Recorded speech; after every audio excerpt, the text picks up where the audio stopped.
प्रिय विद्यार्थियों, आज इस वीडियो लेक्चर में हम कीन्स का आय निर्धारण सिद्धांत कीन्सियन थ्योरी ऑफ इनकम डिटर्मिनेशन के बारे में चर्चा करेंगे।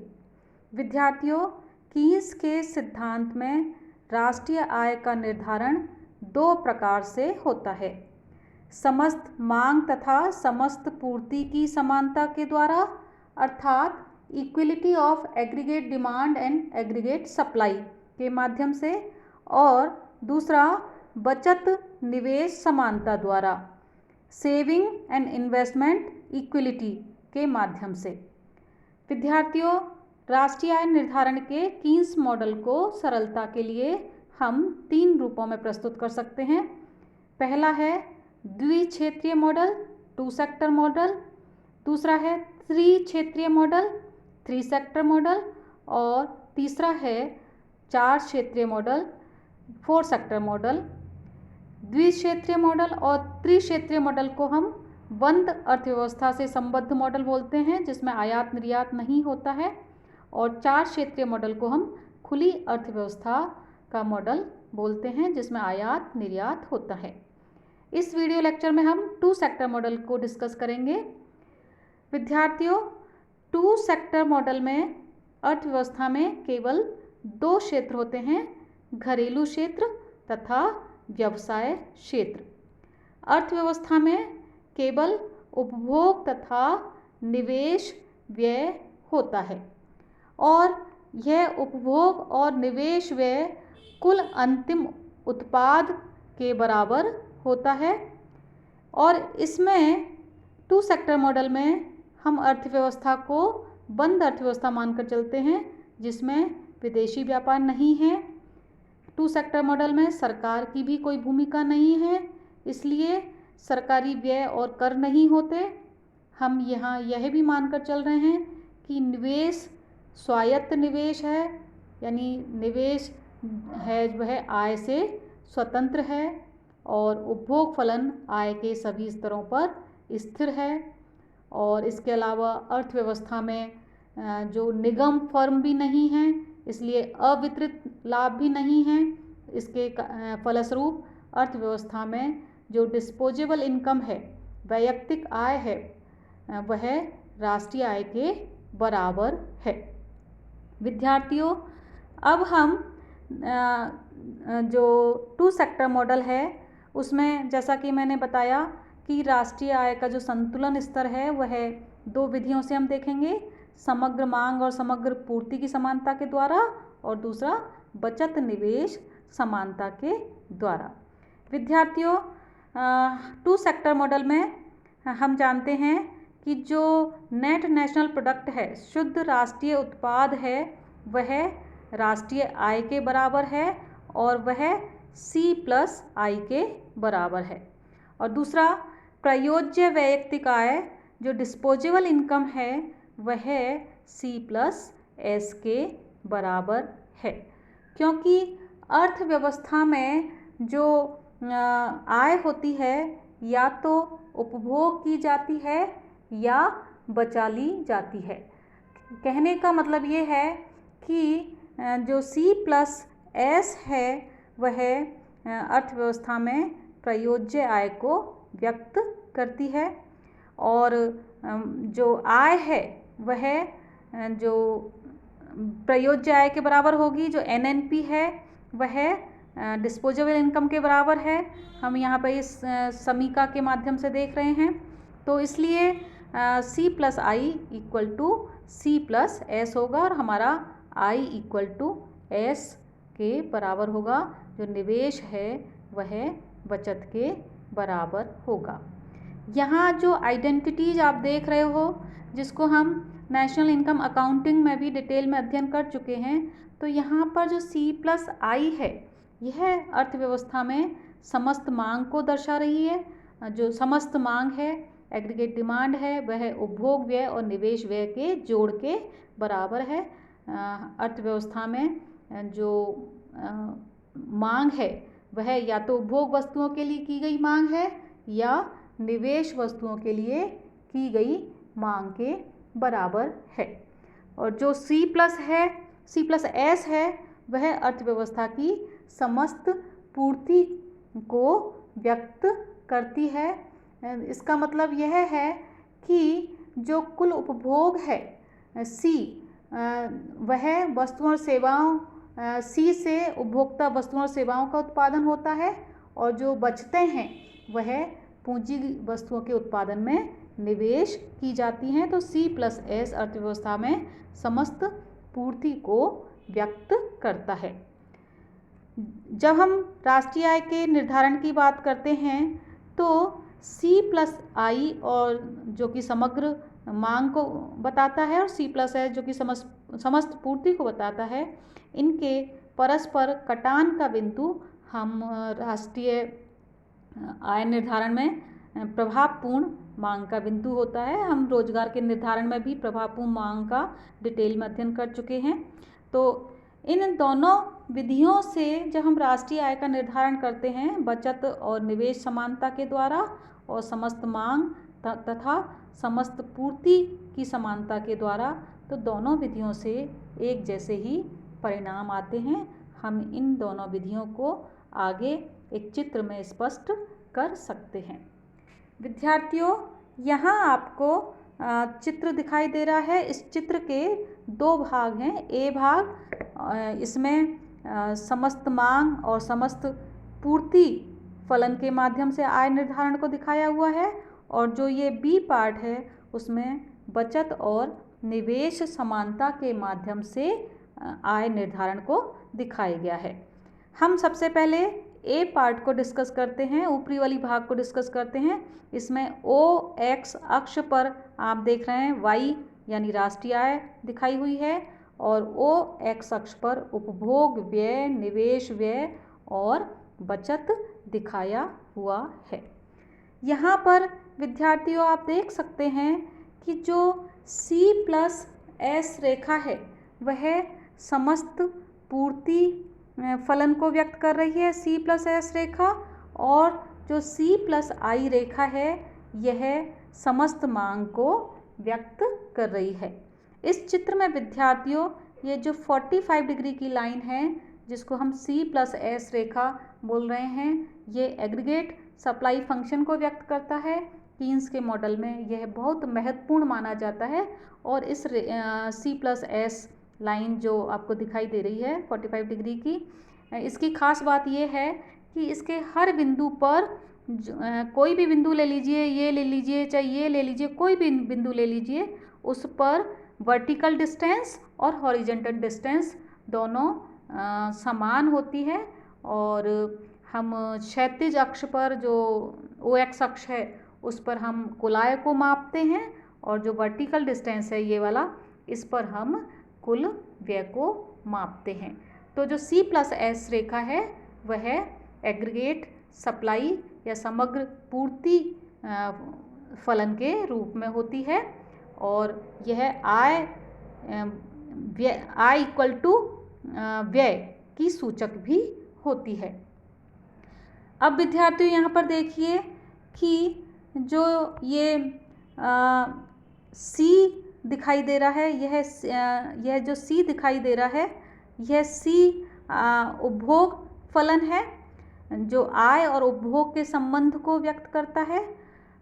आय के विभिन्न स्तरों पर उपभोग को दर्शाया गया है इसमें, और इसका जो ढलान होता है वह सीमांत उपभोग प्रवृत्ति को एमपीसी को व्यक्त करता है, जिसके बारे में हम अलग से उपभोग फलन में अध्ययन करेंगे। और सी प्लस आई रेखा जो है समग्र मांग को व्यक्त कर रही है, और इस रेखा का और इस रेखा का जो वर्टिकल डिस्टेंस है आप देख रहे हैं, ये जो डिस्टेंस है वर्टिकल, ये इन्वेस्टमेंट को व्यक्त करता है, निवेश को व्यक्त करता है। और यहाँ पर निवेश हमने ऑटोनोमस लिया है, स्वायत्त लिया है। इसका मतलब है जो निवेश है वो आय स्तर से संबंधित नहीं है, और सी पर हमने वर्टिकल डिस्टेंस के रूप में निवेश को जोड़कर सी प्लस आई रेखा हमने खींची है।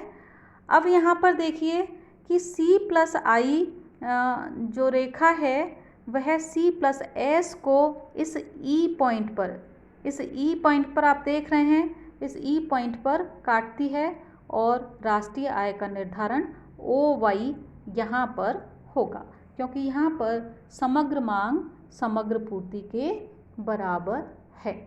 अब यहाँ पर संतुलन की स्थिति है, लेकिन विद्यार्थियों हम असंतुलन की स्थितियाँ भी देख सकते हैं। मान लीजिए हम इधर देखें कि यदि मान लीजिए राष्ट्रीय आय यहाँ पर है, Y" आपको दिखाई दे रहा है, ये इसके बराबर है मान लीजिए राष्ट्रीय आय।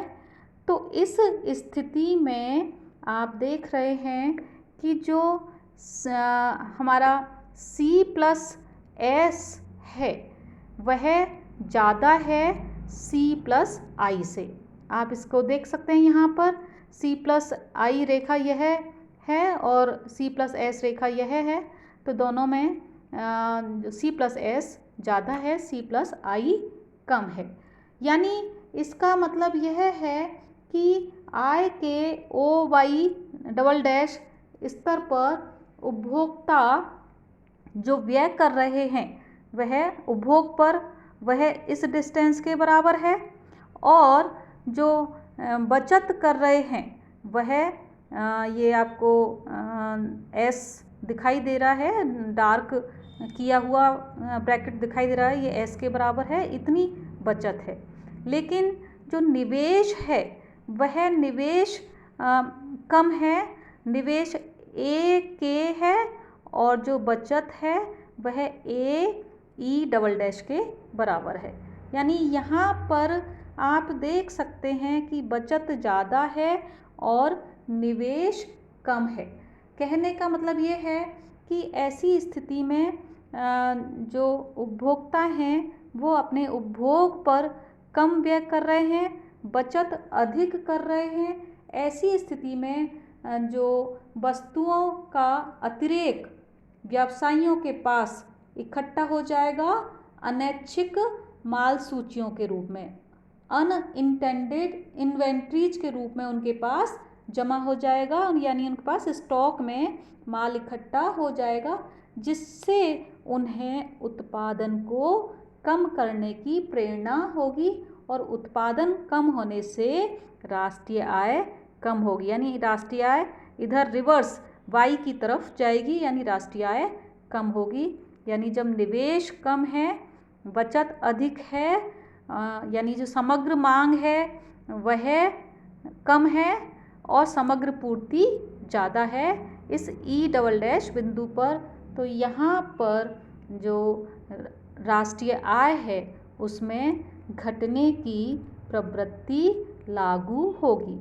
यानी कहने का मतलब ये है कि यदि हमारी राष्ट्रीय आय Y" है, यानी संतुलन स्तर से अधिक है, या हम यह कहें कि हमारा जो समग्र पूर्ति है वह समग्र मांग से ज़्यादा है, तो आगे चल के उत्पादन कम होगा, व्यवसायियों के पास बिना बिका हुआ माल रहेगा, उत्पादन में कमी होगी, और यदि जो समस्त मांग है वह समस्त पूर्ति से अधिक है। आप इस बिंदु पर देख सकते हैं, इस बिंदु पर यहाँ पर जो समस्त मांग है वह समस्त पूर्ति से अधिक है। पूर्ति लाइन जो आपको ये जा रही है ये यहाँ पर है, और मांग E' पर है, समस्त मांग ज़्यादा है, समस्त पूर्ति कम है। तो उस स्थिति में मांग अधिक होने पर उत्पादन में विस्तार होगा और आय बढ़ेगी इस तरफ, यानी इस तरफ आय बढ़ेगी और Y' से Y की तरफ आय आएगी। तो यहाँ पर Y पर संतुलन स्थापित हो जाएगा। विद्यार्थियों, इस प्रकार समग्र मांग और समग्र पूर्ति रेखाओं के माध्यम से हम राष्ट्रीय आय का निर्धारण देख सकते हैं। तो जो संतुलन आय स्तर वहाँ होगी जहाँ समस्त मांग रेखा समस्त पूर्ति रेखा को काटती है। ये एक विधि हो गई आय निर्धारण की। अब हम दूसरी विधि पर आते हैं। दूसरी विधि पर देखने के लिए आप देख सकते हैं इसमें कि जो बी पार्ट है इसका चित्र का, उसमें ओ एक्स अक्ष पर तो राष्ट्रीय आय दिखाई हुई है और ओ वाई अक्ष पर उपभोग और बचत और निवेश दिखाए हुए हैं। यहाँ पर हम देख सकते हैं कि ई पॉइंट पर, इस ई पॉइंट पर बचत और निवेश दोनों बराबर हैं और यहाँ पर राष्ट्रीय आय का संतुलन स्तर निर्धारित होगा। अब मान लीजिए विद्यार्थियों कि हम यह देखें कि इसके दाहिनी ओर आप देख रहे हैं, दाहिनी ओर s ग्रेटर देन i, यानी हमने इस बी पार्ट में जो i निवेश वक्र लिया है वो आप देख रहे हैं कि हॉरिजेंटल है, यानी इसका आय स्तर से यह स्वतंत्र है और जो एस कर्व है, ये जो बचत फलन है वह आय स्तर पर निर्भर कर रहा है। और यहाँ पर आप एक चीज़ और देखें कि इस बिंदु पर जो बचत है वह 0 है और इसके बाईं ओर इस तरफ ये बचत नेगेटिव है, यानी यहाँ पर उपभोग आय से ज़्यादा है और बचत ऋणात्मक है, यानी उधार लेकर उपभोग किया जा रहा है। तो इसके बाद जो बचत है वो आय बढ़ने के साथ साथ बढ़ती जा रही है। इस बिंदु के बाद बचत आय बढ़ने के साथ साथ बढ़ता जा रहा है। तो ई बिंदु पर ये दोनों समान है, वहाँ पर बचत निवेश संतुलन है, राष्ट्रीय आय का निर्धारण यहाँ बाई पर हो जाएगा। लेकिन यदि इस ई बिंदु के दाहिनी तरफ बचत अधिक है निवेश से, जब बचत निवेश से अधिक होगी तो राष्ट्रीय आय में गिरावट की प्रवृत्ति होगी, राष्ट्रीय आय में कमी होगी। और जब बचत कम है निवेश से, हम यहाँ पर देख सकते हैं बचत निवेश से कम है, तो यहाँ पर राष्ट्रीय आय में आगे बढ़ने की प्रवृत्ति होगी। जब निवेश से बचत अधिक है, यानी इस तरफ दाहिनी तरफ निवेश से बचत अधिक है, तो इसका मतलब है लोग उपभोग पर व्यय कम कर रहे हैं, क्योंकि बचत अधिक है उपभोग पर व्यय कम कर रहे हैं, यानी समस्त पूर्ति से समस्त मांग कम है और व्यवसायियों के पास जो अनइंटेंडेड इन्वेंट्रीज माल सूचियाँ जमा हो जाएगी और जिसके कारण जो व्यवसायी हैं आगे उत्पादन को कम करेंगे, उसके फलस्वरूप आय और रोजगार और उत्पादन कम होते चले जाएंगे जब तक कि हम इस तरफ ई बिंदु पर नहीं आ जाएं।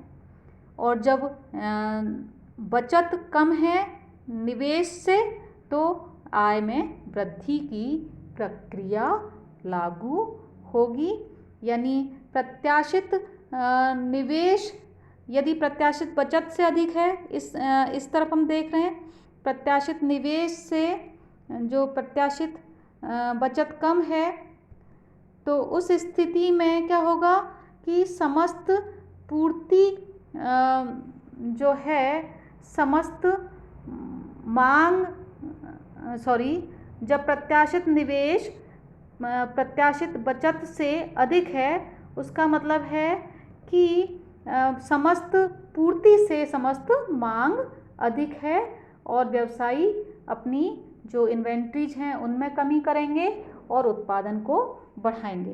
तो इस प्रकार विद्यार्थियों जो ई संतुलन का बिंदु है यह राष्ट्रीय आय के निर्धारण का बिंदु है और इसके दाईं ओर या बाईं ओर स्थित होने पर समायोजन शक्तियाँ क्रियाशील होंगी और राष्ट्रीय आय को संतुलन स्तर पर लेकर आएंगी।